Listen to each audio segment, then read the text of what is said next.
Up, Edmonton. The Elks are on the board. There it is. Antler Up, Edmonton. Touchdown, Elks. Cornelius will throw to the outside to Shai Ross. At the 10, to the 5. Antler Up, Edmonton. Touchdown, Elks. Antler Up, episode 2. Let's go. We got Tre Ford here with us this week. Tre, thanks for spending some time with us. Appreciate it. Yeah, no problem. Thanks for having me. Let's go right to Friday night in Winnipeg, your first pro game. What was it like for you? Yeah, so it was definitely a little bit different. I've probably seen more cover zero in that one game than I have in my whole career playing football.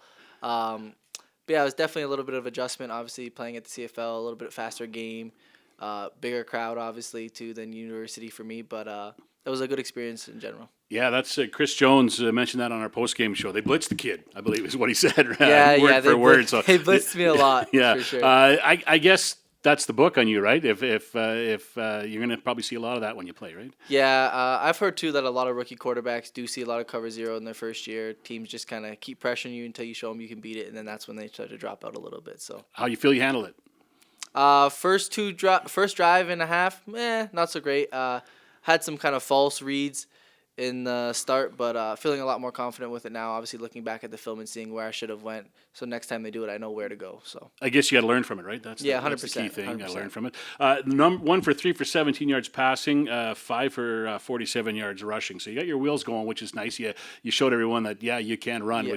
that's kind of your trademark, right? Mm-hmm. Talk about getting free and running a little bit.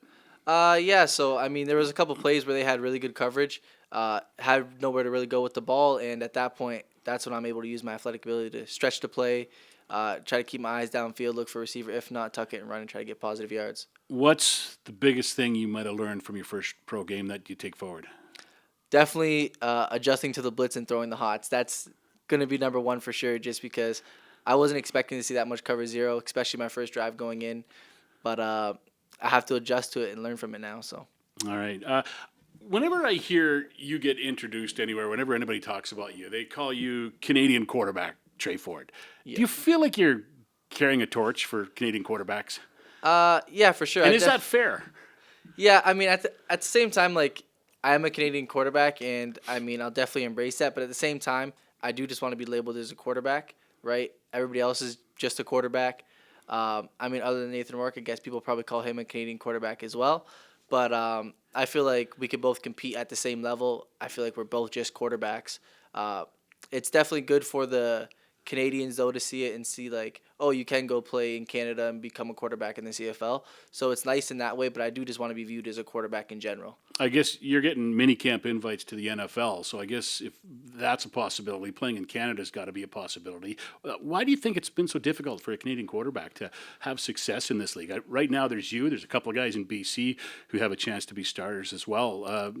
Can you tell me why you think that Canadian quarterbacks have had that stigma about them? Yeah, I'm not 100% sure, to be honest. I know we play on a bigger field, so I feel like a lot of Canadian quarterbacks, too, can have strong arms. We use a little bit of a bigger ball as well in university compared to the NCAA, which I feel like is an advantage, too, because I feel like it's a little bit easier to throw a slightly smaller ball.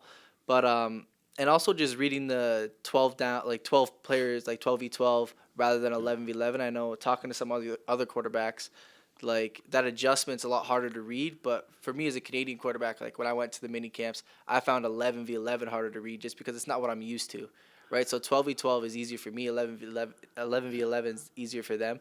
But I think it's just a little bit of a learning curve. Yeah, you're looking for the safety in the middle, and all of a sudden there's two of them on either side. Yeah, right? So it really depends, yeah. What were that NFL experience? What was it like for you?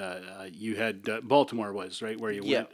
What was that like being a part of that? Because that's the goal, right, for every football player. That's the NFL's the big shiny star. Yeah, what was it like for you? Yeah, it was super cool, obviously, to go there, meet a lot of the guys there too, like super great guys.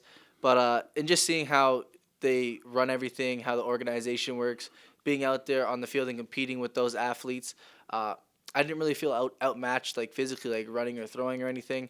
But learning the playbook was definitely an adjustment because first night we had, I think it was like 50 plays of install. And it was a long trip for me because obviously I had to leave from Toronto, and I left my house at like 2:30 a.m. I didn't get to the hotel that night until 10, I think, is when we got home. Well, back to the hotel in Baltimore. So I didn't have a lot of time to study because I was extremely exhausted, so I went to bed. But Yeah, it's a big learning curve, obviously, and going out there and trying to read, the 11-man defense for the first time versus the 12v12 that I'm used to, right? So I could go out there and look at something, and I'm like, oh, there's a piece missing, right? Because I'm looking for that 12th guy, or it's, oh, I don't really know what they're in because I don't know where that 12th guy is to show me what defense it is. So just a little bit of adjusting. How much confidence does that give you coming to the CFL after having a taste of the NFL and knowing that you're good enough for them to want to have a look at you? How much confidence do you bring to this camp because of that? Yeah, it definitely is a confidence booster. But I mean, at the same time, I've always been pretty confident myself, so I never really doubted myself coming here or going to the NFL. I always felt like I could compete, and I feel like that's the mindset and attitude you have to have as a quarterback, anyways. I was pretty impressed. I know a lot of people were when they heard the story about the New York Giants training camp. They wanted you, as I think you used it for, they wanted you to go as an athlete, right? And not as a quarterback. And you want to be a quarterback. And so you chose the Elks rookie camp over the New York Giants mini camp because of that, right? Was that a tough decision? Kind of, because, like, again, it's always been a dream to play in the NFL as well. And they were looking at me as like a receiver, running back. I think there was an opportunity to play a little bit of quarterback there, but I don't think they were really looking for a quarterback. But just with the previous experience I just had with Baltimore, I was like, well, there's going to be a big learning curve, right? Learning the offense and everything. And I'm like, I definitely don't want to fall behind and miss my opportunity to be a quarterback for the Elks. So I was like, I might as well, go there for the rookie camp, stay on top of the playbook, try to get ahead and stay ahead and, pursue my career here as a quarterback. Has it worked out well for you? You glad you made the decision now? Yeah, looking back at it 3 weeks later? Absolutely, for sure. So I'm definitely happy with where I am now. There's still obviously going to be learning. I've been here for 2 weeks. So there's definitely still way more learning to go through. I think there's probably a couple more days to install as well. But I'm looking forward to it, and it's been good so far. I want to go back to Friday night in Winnipeg. Your brother plays for the Winnipeg Blue Bombers, drafted as well this year like you. What was that like? Did you see much of him on the field? I know you guys were delayed coming in because of the CBA stuff, so you didn't get a chance to visit the night before. First off, you get a chance to see each other pregame? We've seen each other a little bit of pregame. We were playing a little catch out there on the field when we first got there. But, we probably threw the ball for about half an hour, 40 minutes before the game. That's kind of cool, eh? Yeah, it was cool because we've always done that for all of our games because he's been on my team all the time. But, it was cool to see him get out there. Obviously, we got a picture after the game as well. The two, opposite colors, but it was good. It was good to see him out there. He got into I think in the halfway through the third quarter and fourth quarter, and it was nice to get out there to see him compete. Yeah, so you were out against him a little bit, right, for one series or more? Yeah, I think it was one series I was out there against him. How'd that go? You obviously knew where he was? Honestly, I didn't even know at the time. He told me after, but I think that was probably actually my best drive I had in the whole game. So I heard some of the Winnipeg guys were saying, the Winnipeg media guys were saying that he said he wanted to get out against you, get a pick, and autograph the ball for you. So, yeah, I know. He told me about that too. But I mean, I don't have an autographed ball, so there you go. and I tell him to check the score at the end of the game too, right? Yeah. When was the last time you guys played a game that you weren't on the same team? So tackle football, never. We've always been on the same team, but we did play a little bit against each other in some touch football. I think grade 8, so I think we're about 12. I think you're 12 at about grade 8. But we joined a touch football league late, and they're like, yeah, no, you guys can't be on the same team because we played in that league previously, and they kind of knew us.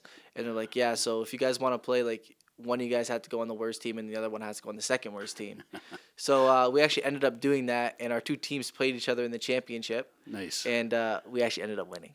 So, but I feel like it was a little bit harder for him because I feel like quarterback plays a bigger role for teams, right, in success versus a DB because you can really avoid a DB in games, right? Mm-hmm. So it's definitely a lot harder to stay away. It's hard to avoid letting the quarterback get the ball, right? Yeah. So you a quarterback from the start?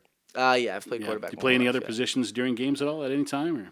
Or? Nope. In high school? Maybe like grade 6. Yeah. Or something like that. Yeah. Play a little bit of safety maybe, but it's been quarterback mostly. Yeah. So you guys, obviously, you talked about playing catch. You must have developed a little bit of a ritual pre-games. Yeah, well, usually we usually like help each other put our jerseys on, but he wasn't in the locker room, so I had to figure that one out myself. But it is what it is. So.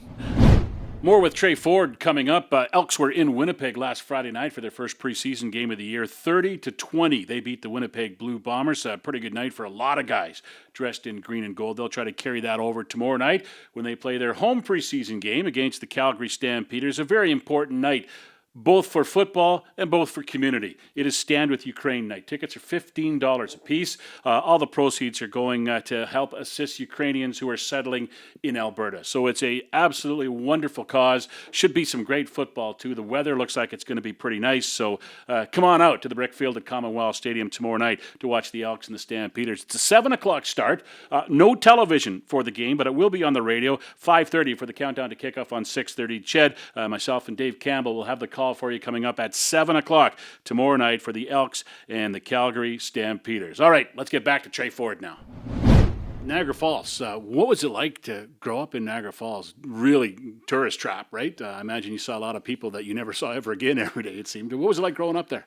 Yeah, I don't know. It's kind of hard to describe because everybody, thinks, oh, Niagara Falls, like it's a great spot. But I feel like when you're there all the time, it's just home, right? So like I would see the falls and I never thought, oh, it's super magnificent or anything because like I see it every day, right? So that definitely wasn't a big deal to me. I know obviously tourists and everything see it and it's an amazing thing to see. But I also didn't live like super close to Clifton Hill, which is where the falls is. But yeah, no, it was we were a little bit outside of it and pretty normal area, not a lot of tourists. And football was really big, though, in Niagara Falls, which was really nice. Yeah, cool. And you got an early start, obviously. Yeah. High school, played high school there. What was that like? High school was, it was super good. Great experience. We had some great coaches as well. So, in grade 9, we fell a little bit short. We lost in our playoff game. But then grade 10, we were able to go win OFSA. And then grade 11s were really kind of took that next step. And I had to give a big shout out to my head coach, Dave Buchanan, because that's when I feel like I really took over as a quarterback because, I was a grade 11 guy coming in, taking over the offense, and we went to a full spread offense in high school, and we were probably throwing the ball 30, 35, 40 times a game where a lot of teams were still pretty run heavy, which is where I feel like I got an advantage on a lot of other quarterbacks to develop because we were throwing so much and we were in that full spread offense, which was more pro style. Mm-hmm. When did you start getting recruited for college? I don't think you're allowed to actually talk to anybody till your grade 12 year. So I assume there were still scouts looking at us, but didn't really talk to anybody until that 12th year. But my brother and I, we decided that we were going to Shout out to the English teacher. We decided that we were going to stay for a 5th year of high school. And so we did that, and we actually ended up winning 4 consecutive OFSA championships in a row. Nice. Did you guys make a pact? You're a package deal for university? Yeah, we kind of decided we were going to go together because then we were looking at the next step, right, which was the NFL or CFL, and we're like, chances are probably not going to be able to go to the same team, right? So. And Waterloo, you had a lot of success there. It was I don't know if it was struggling, but when you guys came aboard, wasn't a great team. Yeah, they were 0-16, so they were back to back. So struggling would have been the correct phrase. Yeah, so they were definitely having a hard time. But then my first year, we were able to take it to 4-4, and we kind of stayed 4-4 throughout the season, like 500, 3-3 the last year because of the COVID, so we only had 6 games. But yeah, no, it was definitely nice to rebuild that program, and people were actually looking like, oh, we got Waterloo this week, like we had to be ready, prepared. Right, versus before they kind of look at Waterloo and laugh and oh, who we got the next week. So it was definitely nice to turn the culture around in the program around there. And again, I had to thank my head coach Chris Bertoya because he was another guy too that wanted to give me an opportunity to play quarterback at university. There were some other teams that wanted me to go play receiver, running back, and he was a guy who's like, no, you're gonna come to Waterloo and you're gonna be our quarterback. So. Yeah, it seems like you're determined to be a quarterback. Despite that, there's so many guys. We hear so many stories about guys who are playing in the CFL now that were quarterbacks in high school and they became a receiver in college or whatever the case may be. But you're really determined on that, aren't you? 100%. Yeah, which is great. Obviously, draft day. How'd you spend it?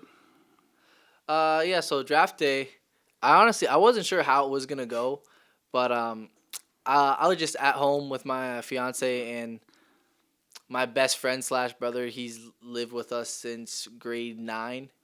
Not biologically related, but he's a brother to me for sure. And we were kind of just kicked back watching the draft. Wasn't sure where I was gonna get drafted. Obviously, we had Chris Jones gave me the tough interview, and a lot happened that draft day actually with all the trades that were going on and everything. I was just like, oh, I don't know where anybody's gonna go because I wasn't expecting there to be all these trades and everything. But once it got to that 8th pick, and I was like, he was giving me a tough time in the interview. I feel like he was testing me, and I was just like, this might be me this pick. And then my phone started ringing, ended up giving me a call, and it was him. So it was definitely cool to hear his voice through the phone, and found out that I was 8th round pick. Or 8th overall pick, sorry. Yeah, you talk about the interview. I think we all saw the video that the Elks put out from the interview. What do you think when you saw that video for the first time? Because you're right, he was grinding you. Yeah, he was.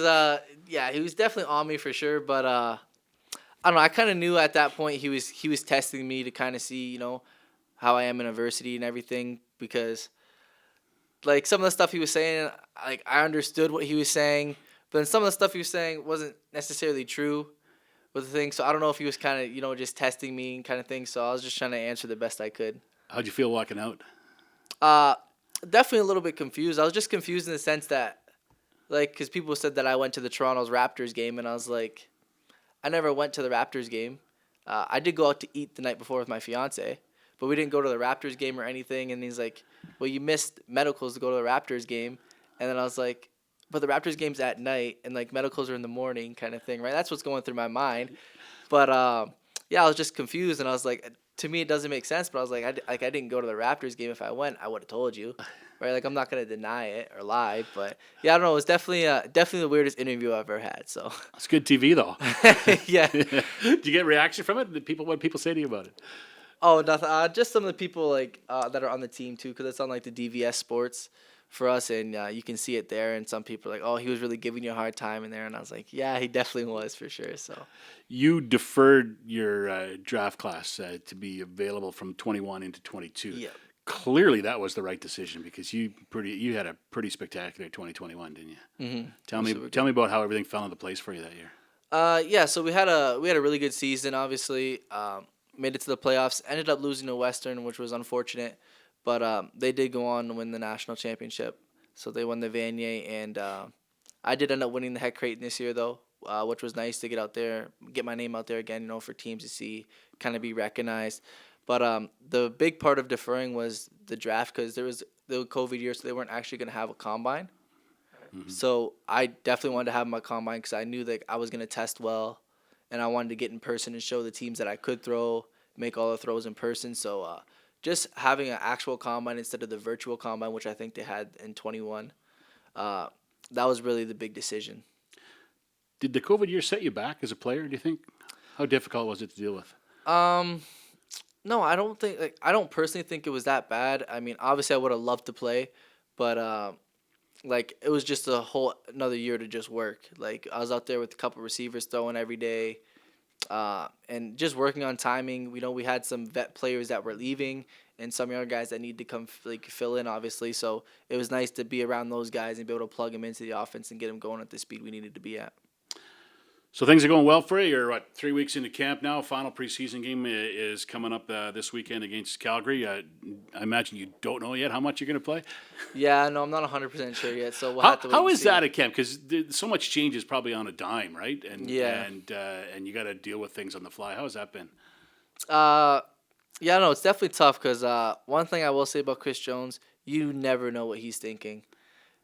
Sometimes he'll send you out to practice and he'll be like, all right, we're going to go inside. And then you don't have practice. And then, I don't know, he's just, he's definitely a question mark. You never really know what he's thinking, so it's hard to get inside of his mind and predict what's going to happen. Players love playing for him, though, all over the league. Yeah. You talk about he's a real players coach. Can you see that part of him as well? Oh, yeah, for sure. Definitely a great coach, but definitely unpredictable. So I think that's probably a pretty good word to describe him with, for sure. All right, last 3 questions. We call it the red zone. We'll get you out on these ones. First CFL game you ever saw. Do you remember it? I don't even remember the first football game I've ever seen. I don't know. I really don't know which is the first game I've ever watched. You've been watching CFL for most of your life, though, right? Yeah, So I've watched CFL and NFL. Yeah. Pretty much, but I've just watched so much football. I don't remember like the first game I've seen. So Okay. Most memorable game you've ever been a part of? most memorable, I'd probably have to. Well, there's kind of two, right? You kind of remember one that was really good and exciting, which I would probably say is my second year when we upsetted Laurier. They were kind of favored to win. They beat us the previous year, I think like 70 to something, like 70 to 7 or something. So they really put the beat down on us, and then we came back the following year, and it was like I think a minute 30 left on the clock, and we threw like a sluggo, so a slant go, and a big play, like an 80-yard touchdown to go up, and we ended up winning that game.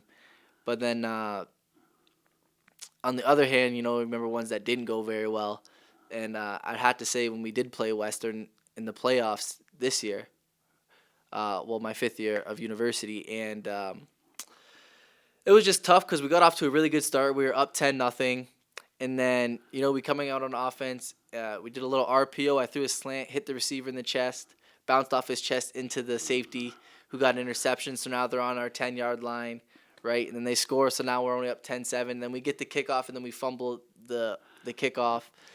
And, now we're down 14-0 against, the defending champs, which is a tough situation to be in when I feel like we were rolling really, really well. Yeah. Football can change on a dime, eh? Yeah, like just a couple of 100%. plays, and all of a sudden it's like, what happened, right? Yeah.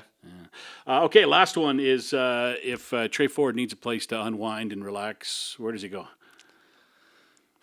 Honestly, I would just go home. I'm a big homebody. I got 3 dogs. I got a boxer, a husky, and a little bit of a mutt. He's like a hound, border collie, and lab. And I also got my PlayStation at home. I'm a really big gamer. I love to play video games. Love my dogs. Love my family. What's the dogs' names? So the boxer's name is Mike. The husky's name is Luna. And then the mutt is Nike. Yeah, nice. Any stories behind him? Good stories besides the obvious with Nike? Well, Luna was a rescue, so she was in the wild for a little bit. Like I think she survived in the wild for like 2 months, but yeah, she turned around. She's a fantastic dog. Mike, he's a little bit old. He's like 12 for a boxer, which is really old. So he doesn't really do much. He lays around all day, goes to the bathroom once a day, eats once a day, gets up once a day. That's it. Lays back down, and then. Nike, he's definitely a lot more work than the other dogs. Loves the attention, loves to bark, loves to eat. He's he's unpredictable as well. So you never really know what's going on in his mind. Great stuff. Tre, thanks for your time today. Appreciate it. No problem. Good Thanks luck for having me. against Stampeders. Thank you.